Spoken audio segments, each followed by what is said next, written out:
Ideals of Womanhood. Brooklyn Standard Union, January 21, 1895. Swami Vivekananda, after being presented to the audience by Dr. James, president of the Ethical Association, said in part, "The product of the slums of any nation cannot be the criterion of our judgment of that nation. One may collect the rotten, worm-eaten apples under every apple tree in the world and write a book about each of them, and still know nothing of the beauty and possibilities of the apple tree. Only in the highest and best can we judge a nation. The fallen are a race by themselves. Thus it is not only proper, but just and right to judge a custom by its best, by its ideal. The ideal of womanhood centers in the Aryan race of India, the most ancient in the world's history. In that race, men and women were priests, sabatamini, sahadharmini, or co-religionists, as the Vedas call them. There every family had its hearth or altar on which, at the time of the wedding, the marriage fire was kindled, which was kept alive, until either spouse died, when the funeral pile was lighted from its spark. There man and wife together offered their sacrifices, and this idea was carried so far that a man could not even pray alone, because it was held that he was only half a being. For that reason, no unmarried man could become a priest. The same held true in ancient Rome and Greece. But with the advent of a distinct and separate priest class, the co-priesthood of the woman in all these nations steps back. First, it was the Assyrian race, coming of Semitic blood, which proclaimed the doctrine that girls have no voice and no right, even when married. The Persians drank deep of this Babylonian idea, and by them it was carried to Rome and to Greece, and everywhere woman degenerated. Another cause was instrumental in bringing this about, the change in the system of marriage. The earlier system was a matriarchal one, that is, one in which the mother was the center, and in which the girls acceded to her station.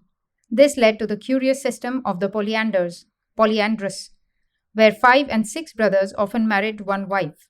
Even the Vedas contain a trace of it in the provision that when a man died without leaving any children, his widow was permitted to live with another man until she became a mother, but the children she bore did not belong to their father, but to her dead husband.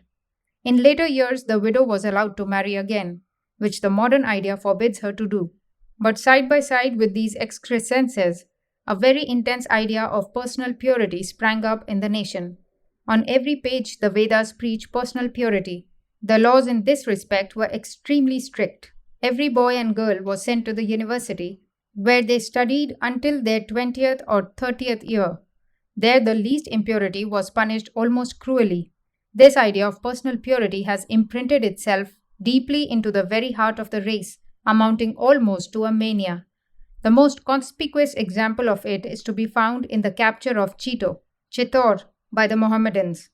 The men defended the town against tremendous odds, and when the women saw that defeat was inevitable, they lit a monstrous fire on the marketplace.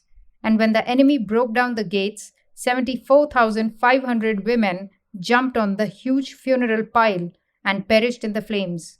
This noble example has been handed down in India to the present time, when every letter bears the words 74,500, which means that anyone who unlawfully reads the letter thereby becomes guilty of a crime similar to the one which drove those noble women of Chittor to their death. The next period is that of the monks. It came with the advent of Buddhism, which taught that only the monks could reach the nirvana, something similar to the Christian heaven. The result was that all India became one huge monastery. There was but one object, one battle, to remain pure. All the blame was cast onto women, and even the proverbs warned against them. What is the gate to hell?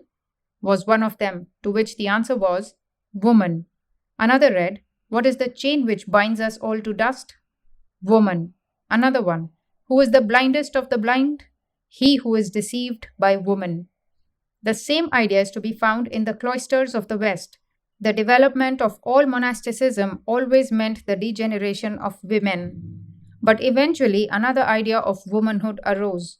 In the West, it found its ideal in the wife, in India, in the mother. But do not think that the priests were altogether responsible for this change. I know they always lay claim to everything in the world, and I say this, although I am myself a priest. I'll bend my knees to every prophet in every religion and climb. But candor compels me to say that here in the West, the development of women was brought about by men like John Stuart Mill and the revolutionary French philosophers. Religion has done something, no doubt, but not all. Why, in Asia Minor, Christian bishops to this day keep a harem. The Christian ideal is that which is found in the Anglo Saxon race. The Mohammedan woman differs vastly from her Western sisters in so far as her social and intellectual development is not so pronounced. But do not, on that account, think that the Mohammedan woman is unhappy, because it is not so. In India, woman has enjoyed property rights since thousands of years. Here, a man may disinherit his wife. In India, the whole estate of the deceased husband must go to the wife. Personal property, absolutely. Real property for life. In India, the mother is the center of the family and our highest ideal. She is to us the representative of God, as God is the mother of the universe. It was a female sage who first found the unity of God and laid down this doctrine in one of the first hymns of the Vedas. Our God is both personal and absolute. The absolute is male, the personal, female. And thus it comes that we now say, the first manifestation of God is the hand that rocks the cradle. He is of the Aryan race, who is born through prayer, and he is a non-Aryan, who is born through sensuality. This doctrine of prenatal influence is now slowly being recognized, and science as well as religion calls out, keep yourself holy and pure. So deeply has this been recognized in India that there we even speak of adultery in marriage except when marriage is consummated in prayer. And I and every good Hindu believe that my mother was pure and holy, and hence I owe her everything that I am. That is the secret of the race, chastity.